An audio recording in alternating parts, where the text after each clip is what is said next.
Bonjour et Happy Monday. On se retrouve pour le tirage de la semaine. Alors, hier, c'était la nouvelle lune. Elle s'est formée à 6h05 et elle est dans le signe du Scorpion. Le Scorpion, c'est un peu le signe où on vient transformer, où on vient laisser mourir certaines choses et où on se reconnecte à soi. Et pour cette nouvelle lune, on va faire un tirage sur sa sagesse. Qu'est-ce qu'elle vient te guider? Qu'est-ce qu'elle vient exacerber en toi? Qu'est-ce qu'elle vient te dire? Et comment est-ce qu'elle vient t'accompagner cette semaine? Avant ça, sache que j'ai pour toi un petit cadeau. Si tu ne l'as pas encore déjà téléchargé, j'ai créé une méditation d'ouverture du cœur, un peu comme une transe chamanique avec un chant sacré. Tu peux la découvrir et la télécharger gratuitement en cliquant sur le lien ci-dessous. Si tu regardes cette vidéo sur Instagram, tu peux trouver le lien dans ma bio. On est parti pour notre guidance sur la sagesse de la nouvelle lune en Scorpion. Je t'invite à respirer profondément, à te reconnecter à toi et à ton cœur, à fermer les yeux si tu en ressens le besoin.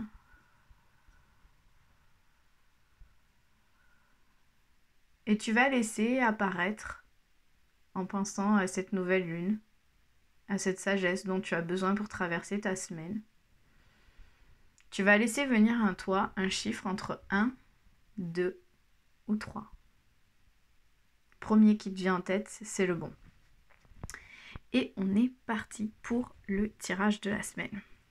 Si tu as choisi le numéro 1, pour toi, tu as la chouette. Donc, il y a besoin de connexion spirituelle. Tu as besoin d'avoir peut-être une vision, mais élevée, d'avoir ce lien avec le monde d'en haut, avec l'au-delà. Tu as aussi la princesse Diana, qui est la reine de l'état sauvage. Et comme tu peux le voir, la princesse Diana, elle a... D'ailleurs, Diana, je me demande si c'est pas Artémis. Parce que quand je regarde comment elle est avec son arc et tout ça, si Diana, je crois que c'est la Artémis irlandaise, celtique quoi. Tu vois, Diana, elle a cette lumière là qui arrive au-dessus de sa tête et la chouette, elle l'a au niveau de son troisième œil. Donc clairement, il y a quelque chose où tu vas devoir te reconnecter au monde d'en haut et en même temps, Diana, elle vient du monde d'en bas. Donc il y a une reconnexion qui va se faire, une reconnexion intérieure entre le monde d'en haut et le monde d'en bas et qui va venir te replacer au milieu, qui va venir te replacer au centre. Et en même temps, le message de ton âme, c'est d'harmoniser ton intérieur. Donc là, encore une fois, c'est pour pouvoir être bien à l'extérieur, pour pouvoir être bien dans tes relations, pour pouvoir être bien dans ta vie sociale et extérieure et tout ça, tu as besoin d'être bien à l'intérieur.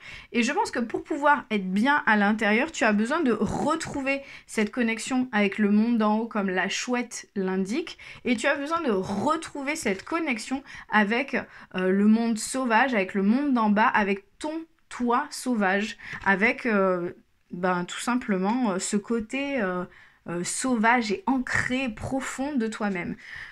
Donc pour ça, je pense que tu peux faire appel à l'énergie de Diana ou d'Artémis. Tu peux aussi faire appel à l'énergie de la chouette pour te guider à travers les énergies de cette nouvelle lune qui viennent te demander de te reconnecter tout simplement à toi, de retrouver un certain alignement entre monde d'en haut, monde d'en bas et monde du milieu. C'est-à-dire le monde du milieu, c'est le monde intérieur, le monde du cœur qui nous permet d'être bien et d'être en lien avec les autres. Parce que si tu le sais pas, le chakra du cœur qui est ici descend dans les chakras de tes mains. Et c'est là qu'en fait, avec le cœur, notre compassion, notre amour pour nous-mêmes et pour les autres, ça nous permet d'être en lien, de donner, de recevoir. Donc tout ça, il y a ça qui se joue pour toi si tu as choisi le tas numéro 1. Si tu as choisi le tas numéro 2, pour toi, il y a une histoire avec l'argent. Alors soit tu as reçu de l'argent de manière pas très orthodoxe, pour pas dire de manière peut-être un peu, bof quoi. En tout cas, soit il y a un gain d'argent qui est bof, soit tu t'interdis de recevoir de l'argent. Et donc du coup, tu te retrouves à galérer, à être dans des situations financières précaires et assez inconfortables. Et donc il y a quelque chose à lâcher. Donc soit tu reçois de l'argent de manière un peu étrange, sans jugement.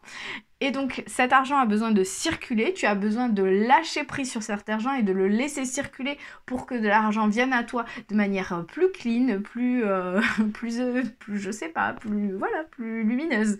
Soit tu as un problème avec l'argent et tu as du mal, enfin voilà, t'es dans une énergie de manque et pas dans une énergie d'abondance, et donc du coup tu as du mal à recevoir. En tout cas, il y a quelque chose avec l'argent et il y a quelque chose où on te demande de t'élever. Il y a un message. Tu vois, c'est la carte du message.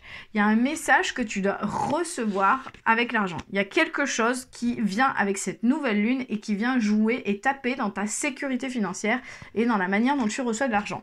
Et bien entendu, la déesse qui vient t'accompagner pour ça, c'est Kali. Et Kali, en fait, elle, qui est la mère de l'univers, vient te demander de relâcher et de lâcher prise sur toutes les choses qui ne te servent pas.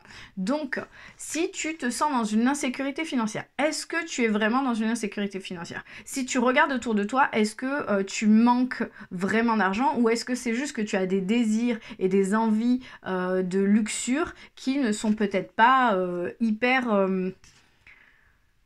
c'est pas vital, quoi, d'une certaine manière. Et si tu gagnes de l'argent de manière différente, est-ce que cet argent-là, tu le gardes en mode « oui, mais je le garde parce que c'est au cas où je manque » ou est-ce que tu arrives à le laisser tourner, à le laisser... en fait, l'énergie de l'argent, elle doit être fluide. C'est l'argent, il rentre, il sort. Et quand ça sort, faut pas se dire « oh là là, ça sort, j'en ai plus ». Non, ça sort parce que ça va re-rentrer et ça re-rentrera en plus. En fait, c'est vraiment une énergie qu'il faut laisser tourner. Comme toute énergie, en fait, dès que tu la bloques, ça passe plus. Donc voilà, Kali, elle vient te dire que... qu'il faut que tu relâches toutes ces choses qui ne te servent pas et qu'il est temps, en fait, d'être honnête avec toi-même, c'est-à-dire de te regarder en face et de te dire ok, quel est mon rapport à l'argent, est-ce qu'il est problématique ou pas, est-ce que je manque réellement d'argent si je suis dans une énergie de manque et est-ce que j'ai du mal à laisser la fluidité de l'argent s'installer dans ma vie. Et par rapport à ça, le message de ton âme, c'est d'infuser. Et on a beaucoup de tourbillons sur la carte. Donc je pense que ça conforte ce que je te dis dans le fait que l'argent doit circuler, que c'est des tourbillons, voilà, qui viennent et qui partent et qui reviennent. Et des fois on est là, il y en a vraiment beaucoup qui est parti là, comment est-ce que je fais? Mais faut tout simplement se dire que le prochain tourbillon en amènera un peu plus et que tout ce qui sort va re-rentrer d'une certaine manière. Faut juste avoir cette énergie de confiance et non pas de manque. Et donc du coup, la carte d'infuser, elle te dit que beaucoup de choses se passent dans ta vie, qu'il y a des enseignements et de la sagesse à intégrer, et elle te demande de prendre un temps avec toi-même pour écrire, chanter, respirer, méditer, et laisser tout cela s'infuser en toi. Donc prends le temps, voilà, de te mettre avec toi-même, de t'installer avec toi-même, et de te dire... qu'est-ce qui bloque dans mon rapport à l'argent aujourd'hui? Qu'est-ce qui est problématique? Comment est-ce que je peux m'élever? Comment est-ce que je peux recevoir ce message que la nouvelle lune essaye de me donner avec l'argent? Et comment est-ce que je peux lâcher tout ce dont je n'ai plus besoin? Si tu as choisi le tas numéro 3, pour toi, il est question d'endurance. On se trouve avec un chameau. C'est un tirage très animal. On a eu des aigles, on a eu une chouette, et là on a un chameau.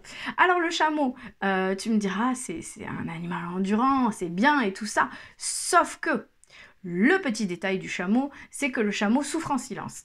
Et que le chameau, quand il clame dans le désert, quand il en peut plus, quand il arrive au bout, il va jamais rien te montrer. Il va tenir, et poum, il tombe. Sans prévenir, il tombe et c'est fini.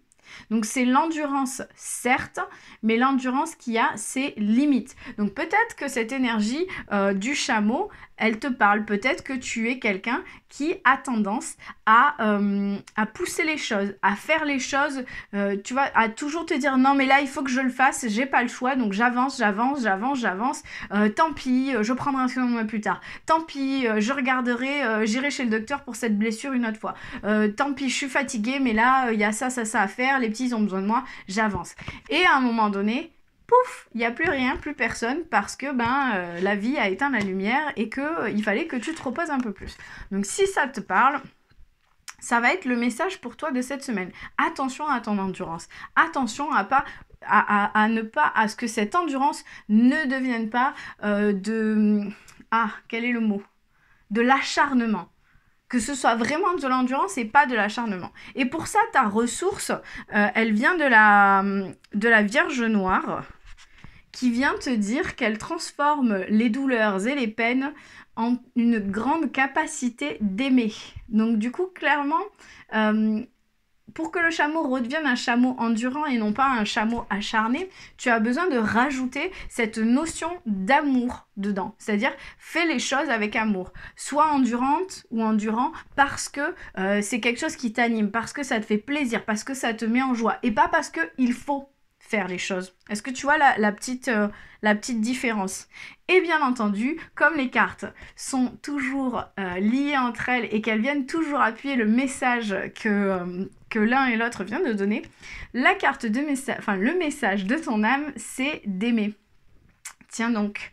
Et en fait, cette carte, elle te demande d'ouvrir ton cœur, de ressentir l'amour t'envelopper entièrement, d'accueillir cette chaleur qui se réveille au milieu de ta poitrine, de la laisser te réchauffer et s'embraser pour que tu puisses t'ouvrir à la beauté de chaque instant. Donc tu vois, c'est vraiment, deviens un chameau endurant et aimant et qui se rend compte de la beauté de chaque instant et non pas un chameau acharné qui fonce et qui fonce et qui fonce parce qu'il faut faire les choses et pas parce que ça lui plaît de faire ces choses-là.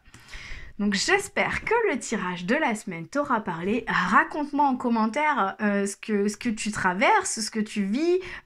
Est-ce que ça résonne en toi? Est-ce que ça te parle? Est-ce que ça vient éclairer certaines choses dont tu n'avais pas conscience? Et si tu as envie de venir ouvrir ton cœur, parce que bon, on est quand même vachement dans l'énergie du cœur, ben, sache que tu as ce petit cadeau que je t'offre.